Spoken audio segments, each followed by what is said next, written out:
예, 여러분 안녕하세요. 자, 오늘은 푸드마케팅 제2장 식품 산업 및 소비 트렌드 제2장 식품 산업 및 소비 트렌드에 대해서 공부를 해보도록 하겠습니다. 일단 거기 그 25쪽에 보면 첫째 줄부터 밑줄 좀 치세요. 식품 산업은 식품의 생산에서 소비에 이르는 과정에서 이루어지는 모든 경제적 행위가 이루어진 산업이다. 이런 말이 있죠. 그래서 이제 이 식품 산업은 1차 산업과 2차 산업과 3차 산업이 있어요. 그러니까 이걸 쉽게 이야기할 거는 1차 산업은 원료라고 생각하시면 될 것 같고요. 2차 산업은 가공이라고 생각하시면 될 것 같고요. 이 3차 산업이라고 하는 것은 그런 가공된 것을 소비자에게 제공한다 라고 생각을 하시면 됩니다. 그러니까 일종의 서비스업이라고 하는 것이 이제 그 3차 산업이 들어온 거죠. 그렇게 이해하시면 됩니다. 그래서 이제 거기 25쪽에 나오죠. 25쪽에 보면 두 번째 줄에 식품 산업은 농수 임축산물을 이용하여 제조 가공하는 2차 산업, 식품을 조리 가공하여 소비자에게 제공하는 3차 산업을 포함하며 농수 임축산물을 생산하는 1차 산업의 부가가치를 높이는 데 기여한다. 이런 말 나오고 있습니다. 그래서 이런 식품 산업에서 이제 1, 2, 3차를 알아두시고요. 26페이지로 넘기시면 식품 산업이 점점 성장한다라고 이해하시면 될 것 같아요. 그리고 음식점업이라든가 음식료품 제조업 같은 것도 많이 성장하고 있다. 자, 27쪽으로 넘어가면요. 식품 산업의 이해입니다. 27쪽. 자, 27쪽에서는 이제 식품 산업을 이해를 보면 보통 2018년 전 세계 인구가 70억 정도가 된다고 합니다. 이렇게 볼 수 있겠고요. 그래서 이제 여기 이제 세계 식품 시장 규모 같은 걸 보면 2015년 기준 5조 6천억 달러예요. 5조 6천억 달러니까 여기다 공을 또 3개를 붙여야 되죠. 그러니까 5천조, 그렇죠? 5천조 이상, 6천조 이상 뭐 되겠죠. 이렇게 됩니다. 그래서 상당하고, 그러니까 우리가 IT라든가 이건 정보 기술이죠. 이런 거라든가 자동차 시장보다 큰 시장이다. 자, 거기 밑줄 좀 치세요. 두 번째 단락에 국내 식품 산업은 다른 제조업과 비교하여 영세하고 노동 집약적이며 업체 간의 경쟁 및 제품의 주기가 짧고 대기업과 영세기업이 공존하는 특성이 있다. 여기까지 밑줄 쳐놓으세요. 그래서 이제 이렇게 중요한 그런 특징들을 이야기하고요. 그래서 이 재료비가 차지하는 비율이 높아서 부가가치율이 상당히 낮은 산업이라고 볼 수가 있습니다. 그렇지만 기대 수명이 연장되고 여성의 경제활동 증가, 1인 가구가 증가 뭐 이런 것들에 의해서 점점점 이런 국내 식품 산업의 비중도 높아지고 있다. 자, 식품 산업 관련 정책의 변화를 보면요. 28쪽에 보면 식량과 곡물을 보면 식량이 이제 점점점 도표를 보시면 2009년에 56.2%였죠. 2009년에. 이렇게 가다가 떨어졌다가 2015년 정도 되면 50.2%로 갔고요. 그다음에 이제 이거는 이제 식량의 문제고, 그다음에 이 곡물의 문제 같은 경우는 곡물의 문제는 2009년에 29.6이었다가요. 쭉 가다가 2015년에 23.8로 가게 됐습니다. 자, 거기 이제 28쪽에 거기 연도별로 이제 나오는 게 있죠. 1900년대 식생활 관련 주요 정책. 자, 그 밑에 1960년대 동그라미 치시고요. 1960년대. 자, 이때는 이제 곡물이 절대적으로 부족했죠. 그러니까 거기 밑줄 주세요. 절미운동, 양곡 소비 전략운동, 분식 장려운동 이런 걸 했다는 거예요. 그리고 그 밑에 이제 국민 영양조사도 밑줄 치시고요. 자, 그럼 1970년대라고 이제 그 밑에 있죠. 자, 그 밑에 이제 1970년대를 보면 이때는 뭡니까? 혼분식 장려운동 밑줄 치고, 그래서 이제 쌀 소비량을 줄였다는 거죠. 그래서 쌀 소비 억제를 완화하는 정책을 시작했다. 그리고 무료급식을 이제 중단했다란 말 나오죠. 유료급식을 실시했고, 그다음에 이제 빵 식중독 사건이 발생하면서 급식이 전면 금지, 도서 벽지 무상급식 대상자 일부에게만 급식을 실시했다. 자, 1980년대 있죠? 1980년대를 가보면 가공식품 산업, 외식 산업이 급격히 성장했죠. 특히 이제 외식 산업 성장, 그리고 학생의 건전한 심신의 발달, 국민생활 개선에 기여하기 위해서 학교 급식법을 제정했다는 것이 또 중요합니다. 자, 그 다음에 이제 1990년대로 가보면요. 식생활 지침을 발표해서 좋은 식단제를 실시했다고 나오죠. 그리고 이제 초등학교에서 전면 학교 급식. 자, 이렇게 그 연도별로 어떻게 흘러가는지를 좀 잘 보시는 게 중요하고요. 2000년대로 이제 가면 좀 더 건강하고 안전한 삶 이런 것들 추구하는 소비자 이렇게 증가했다는 것이고, 특히 이제 그 원산지 표시제 그 두 번째 단락이 넷째 줄에 있죠. 원산지 표시. 그 다음에 GMO 유전자 변형 생물체라고 하죠. 이런 것도 실시하고 있고, 또 이제 전문화된 식품 연구도 하고요. 또 이제 그 행정 지원, 그 다음에 국가식품 클러스터라고 나왔는데, 이 클러스터라는 것은 군이란 뜻이 군, 단체, 무리 이런 뜻이죠. 이런 것들도 만들고 있다. 이해하시면 되겠고요. 30쪽으로 이제 가보면, 그래서 이제 산업, 식품산업진흥 기본계획을 보면, 식품산업 인프라를 구축했다고 나와요.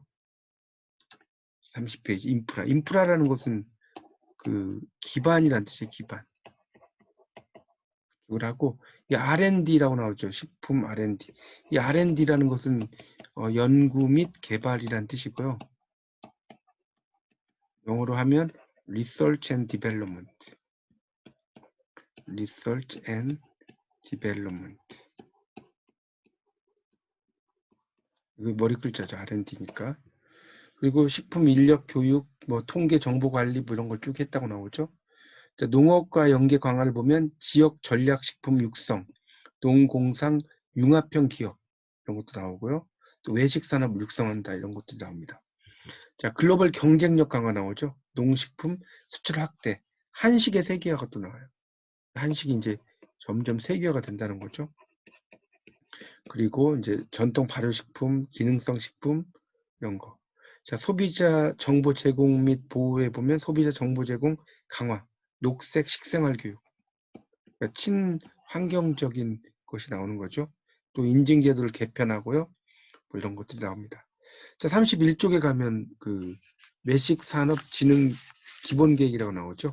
여기도 인프라 확충, 경쟁력 강화, 고부가 가치 창출 이런 게 나오고 있습니다.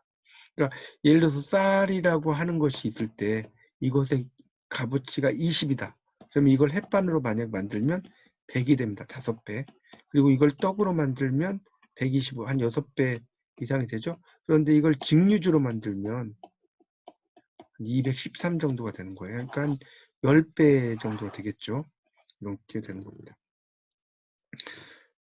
그래서 이제 그런 그 여러 가지를 볼 수 있고, 식품 산업 관련 법률이 뒤쪽에 32쪽에 나오죠. 농림축산식품부, 해양수산부, 식품의약품안전처 해가지고 쭉 나오고 있습니다. 그래서 여러 가지 그 법들을 좀 알아두시면 되는데, 33페이지를 이제 보시면 이제 여러 법들이 있어. 근데 특히 이제 7째 줄에 먹는 물 관리법 이런 거는 환경부죠. 먹는 물이니까. 그다음에 소금산업진흥법 하면 해양수산부죠. 소금 바닷물 가지고 염전을 해서 만드는 거니까. 학교급식법 하면 교육부. 유아교육법은 이것도 교육부. 영유아 보육법은 보건복지부. 이런 식으로 이제 부서들이 달라지고 있습니다. 자, 33페이지 2.3에 보면 식품 소비 트렌드가 있어요. 이 트렌드란 말은 경향이란 뜻이에요. 그래서 이제 특히 이제 첫 번째는 웰빙이라고 나오죠. 웰빙. 원래 이제 웰빙은 영어의 웰빙을 쓴 건데, 이걸 순우리말로 하면 참살이고요. 쉬운 말로 하면 잘 먹고 잘 사는 거죠.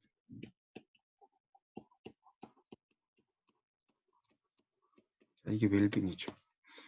그래서 그런 웰빙에 대한 욕구가 상당히 증가했다는 것이 나옵니다. 그래서 34페이지 거기 첫째 줄에 그 동그라미 쳐놓으세요. 웰빙 소비. 자, 신선하고 안전한 먹거리를 소비하여 개인, 가족, 지역사회의 건강을 유지하고자 하는 소비 트렌드. 이렇게 나오죠. 여기까지 밑줄 쳐놓으세요. 자, 그 다음에 편의 중심 소비가 있죠. 편의적으로 먹는 거. 그 둘째 줄에 라면 같은 거 아주 편의식이죠. 한 1,000원 정도 가지고 한 끼를 해결하니까. 레토르트는 이제 이거를 이제 뭔가 직류라든지 이런 걸 시켜서 먹을 수 있는 거고, 시리얼은 곡물류, 그다음에 떡, 빵 이런 게 있겠죠.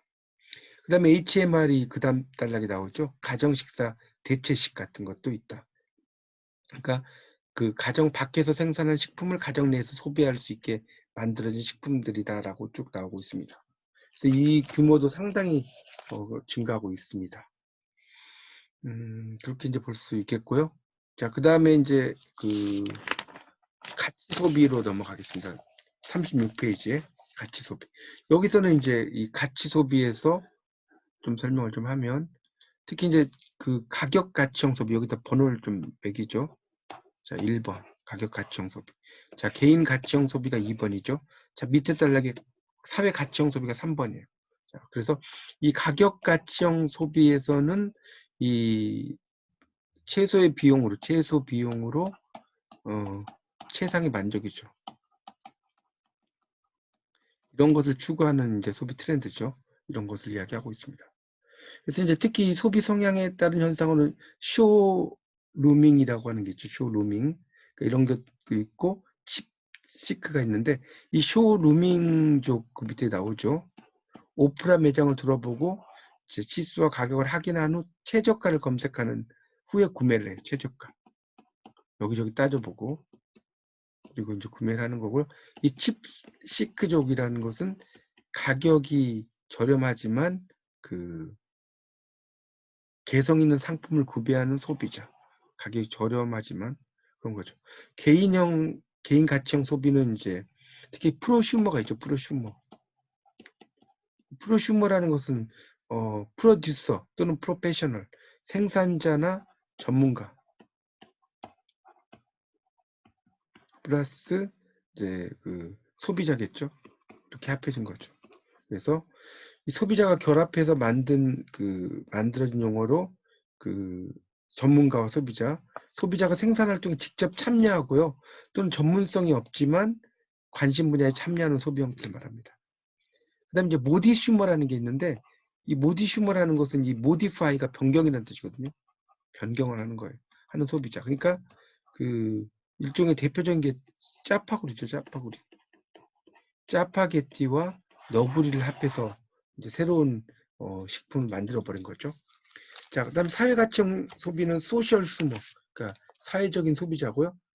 가 또 있겠고, 37쪽에 보면 이제 공정무역이 또 나옵니다. 한 5개 줄 정도에. 그러니까 공정하게 이제 커피 같은 것을 원료를 만든 사람과 이 소비자가 직접 이렇게 구입을 하면서 훨씬 더 저렴한 가격으로 소비하는 걸 말하겠죠. 자, 38쪽은 넘어가고 39쪽의 문제를 한번 보시면요. 39쪽입니다. 자, 1번 국내 식품 산업의 특징이 아닌 거. 이것은 아까 국내 식품 산업의 특징 나왔죠. 27이라고 써주십시오. 27페이지 나오죠. 그래서 다른 제조업과 비교해 영세하고 노동 집약적이다. 맞죠? 2번이 틀렸죠. 제품 주기가 짧다에 짧다. 길다가 아니고. 그 다음에 대기업과 영세기업이 공존하죠. 재료비 비율이 높아서 부가가치를 낮다. 2번 1960년대 실시했던 것이 아닌 것은, 자, 아까 이것도 설명을 드렸죠. 28쪽에 나오는 이야기인데, 절미운동, 양국 소비 전략, 국민영양조사, 이게 60년대고요. 학교 급식법을 제정하는 것은 이건 1980년대입니다. 80년대.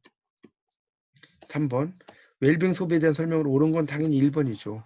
신선한 안전한 먹거리를 소비하여 개인과 가족, 지역사회 건강을 지키고자 하는 소비 트렌드다. 이렇게 볼 수가 있죠. 이렇게 보시면 되겠고요. 그 다음에 이제 이 편의 중심 소비에 대해서 조금 설명을 좀 하겠습니다. 이 편의 중심 소비는 보통 이제 3가지 형태로 나눠지는데, 첫 번째가 즉석 섭취식품이에요. 즉석 섭취식품은 그대로 섭취하는 거죠. 그대로 섭취. 자, 그러니까 이 그대로 섭취하는 얘는 김밥이라든가 또는 햄버거라든가 그다음에 선식이 되겠죠. 자, 그다음 두 번째는 즉석 조리식품이 있어요. 즉석 조리식품. 이 즉석 조리식품은 단순 가열 등의 이제 조리 과정이겠죠. 그러니까 그 대표적인 예는 뭐겠습니까? 국이나 탕이나 수프가 되겠죠. 자, 세 번째는 신선 편의식품이 있어요. 자, 신선 편의식품은 신선하다는 게 중요하죠. 그래서 샐러드와 새싹 채소 등이 대표적인 예다. 이렇게 볼 수가 있겠습니다. 자, 그 다음에 이제 또 문제를 몇 개를 보면요. 자, 1번 문제를 보면 가로는 식품의 생산에서 소비에 이르는 과정에서 이루어지는 모든 경제 행위를 이루는 산업. 자, 식품의 생산 나왔잖아요.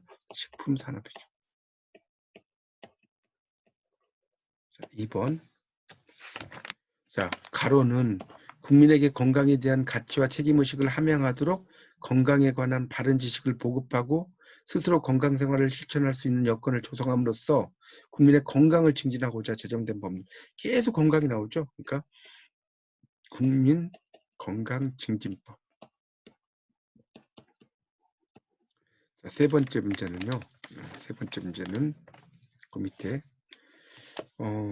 건강과 안전을 중시하고 건강, 가족, 자연 등 본질적 요구를 충족하려는 소비 성향. 자, 웰빙 소비겠죠.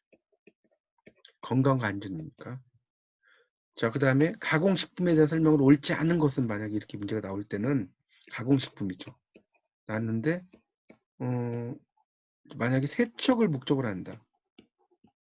목적으로 농산물의 식품 첨가물 사용해요. 사용을 하는 것은 이건 가공식품이 아니고 이럴 때는 이제 농산물이 돼요. 농산물. 그래서 이게 잘못됐고요. 자, 두류에 대한 설명을 옳지 않은 것은 했는데 만약에 콩은 단백질과 지방이 적다. 이러면 틀린 거죠. 지방이 많죠. 왜? 이 콩을 밭에서 나는 쇠고기라고 하잖아요. 그래서 단백질과 지방이 다 높은데 특히 이제 단백질이 지방보다 높아요. 땅콩 같은 경우는 단백질보다 지방이 더 많죠. 그러니까 많이 먹으면 설사하는 거죠. 자, 6번째 문제는 신선 편의식품은 뭐냐라고 이제 이야기를 했죠. 만약에 생 바나나가 뭐냐 이러면 농산물이에요. 그리고 파채는 뭐냐? 이거는 신선 편의 농산물. 파채. 깐 양파. 양파를 깠어요. 자, 이것도 신선 편의 농산물이죠. 자, 껍질 제거한 사과. 껍질 제거 사과. 자, 요게 뭡니까? 신선 편의식품입니다. 그래서 이런 채소나 과일의 단순 가공을 거쳐서 식품 첨가물 또는 살균 과정을 통해 냉장 상태로 바로 유통하는 거죠. 그러니까 결국 이 바로 섭취할 수 있는, 그러니까 이 신선 편의식품이라고 하는 것은 그런 바로 섭취할 수 있다는 거예요. 신선 편의식품은 바로 섭취. 근데 이 바로 섭취는 어떤 걸 통해서 냉장 상태로 유통을 하는 거예요. 냉장 상태로 유통을 해서. 자, 요게 이제 중요한 거죠. 이렇게 이해하시면 될 것 같습니다. 이상 푸드 마케팅 제2강 두 번째 식품 산업 및 소비 트렌드에 대한 강의를 마치겠습니다. 감사합니다.